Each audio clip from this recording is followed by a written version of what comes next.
Does Jeremiah 10 condemn Christmas trees? Hey everybody, I'm Dan McClellan. I'm a scholar of the Bible and religion, and every time I start making videos about a lot of the misinformation in circulation about Christmas, the origin of Christmas, the origin of December 25th, the origin of Christmas trees, inevitably I get somebody asking about Jeremiah 10. Let's take a look at the passage. This is the updated edition of the New Revised Standard Version. For the customs of the peoples are false. A tree from the forest is cut down and worked with an axe by the hands of an artisan. They deck it with silver and gold. They fasten it with hammers and nails so that it cannot move. Their idols are like scarecrows in a cucumber field, and they cannot speak. They have to be carried, for they cannot walk. Do not be afraid of them, for they cannot do evil, nor is it in them to do good. And a lot of people seem to think that the tradition that is being referred to in verses 3 and 4 is the cutting down of a tree to bring it inside and decorate it and either worship it or just use it as part of a celebration and perhaps a winter celebration. So the idea seems to be either that this witnesses to an ancient non-Jewish tradition of bringing trees indoors and decorating them, or it might be referring to something else, but prophetically it is condemning the use of the Christmas tree. Neither of these things is true. This is about cutting down a tree to use the wood to create an idol. Now, here's the Hebrew of this passage, and I want to talk in a little more detail about what's going on in here, just because the translation makes it a little harder to understand. The far left of the second line down, the last four words are Ma'aseh Yedei Charash B'Ma'atzad, and that is translated in the NRSV UE, worked with an axe by the hands of an artisan. And literally it is the work of the hands of an artisan with tools. And so those tools might be an axe, could be something else. So some people think this just is a reference to cutting down the tree, but it's very clearly not. It is a reference to the working of the wood into the shape of whatever the divine image is going to be, whether that is anthropomorphic or something else. The first step for the creation of a divine image in the ancient world, whether that's Syria-Palestine or Assyria or Egypt, is to get wood, which usually served as the core of the divine image. And certain types of wood were considered best for that. In fact, in ancient Mesopotamia, the tamarisk tree was so commonly used as the core of a divine image that that type of wood was referred to as the etzemti Eli, or the bone of the gods, because it formed the internal part of the divine image.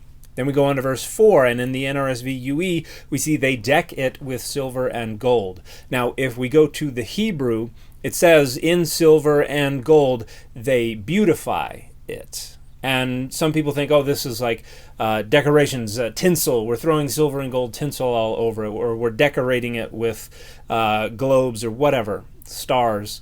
And the reality is that this is a reference to covering the core of the divine image in silver and gold plating, because normally the divine image was supposed to be made of a combination of a wood core and then usually gold or silver exterior, because that was considered appropriate material to represent the divine being. And if you would like a discussion of how divine images were made in ancient Mesopotamia and Egypt, here are a handful of wonderful texts you can go check out. I also discuss it in my book, Adonai's Divine Images, which is open access. You can find it through my link tree.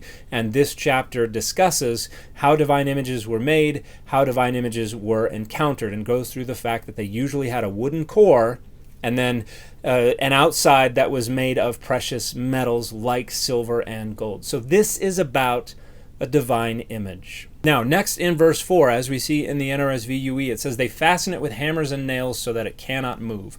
Now, a lot of people imagine that this indicates this is a tree because they've got to hold it upright, otherwise it'll fall down. And that's not what's going on here. If you look in other idol polemic passages in Deutero-Isaiah, for instance, you see that divine images, one of the ways they're mocked is by the fact that they topple over, that you have to be careful to make sure they are standing upright because they are intended to stand upright. So here the idea is they're using a hammer and nails to ensure that it is fixed in place, that it does not topple over. And the next indication that this is definitely talking about divine images and not talking about some decorated tree is that the next verse quite explicitly refers to divine images. The beginning of verse 5, their idols are like scarecrows in a cucumber field, and they cannot speak, they have to be carried, for they cannot walk. Do not be afraid of them, for they cannot do evil, nor is it in them to do good. So this is rhetoric that is condemning the use of divine images. A tree was chopped down so that the wood could be worked into whatever shape the core of this divine image was going to take. That involved removing the branches, removing the bark, shaping it into the shape they wanted, and then applying the silver and gold and other types of overlays to it. So this is not about a tree that is being decorated and brought indoors. This is about divine images. This has nothing to do with Christmas trees. There was no such tradition in this time or this place, and this is not something that is prophetically looking forward to the use of the Christmas tree. Jeremiah 10 absolutely is not condemning Christmas trees. And the fit for this video is the Spider-Man meme.